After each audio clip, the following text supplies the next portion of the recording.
Time লাগবে একটু কাজগুলো হতে, কি হয়ে যাবে। আর যে ভাইজানকে সবাই বলছে ভুল, ভুল নয়। ভাইজান ঠিকই করছে। একটা জিনিস বাচ্চাবেলা থেকে নিয়ে কি সঙ্গে সঙ্গে বড় হয়ে যায়? একেও তো তৈরি করতে হচ্ছে না।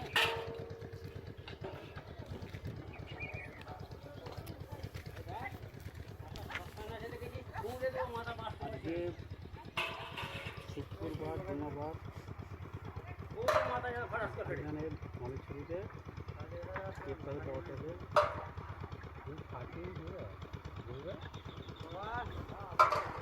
চলে এসছে?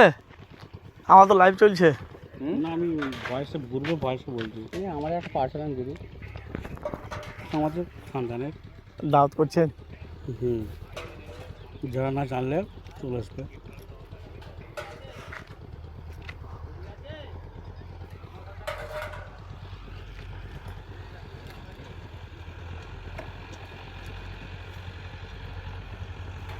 আজকে শুক্রবার জমাবার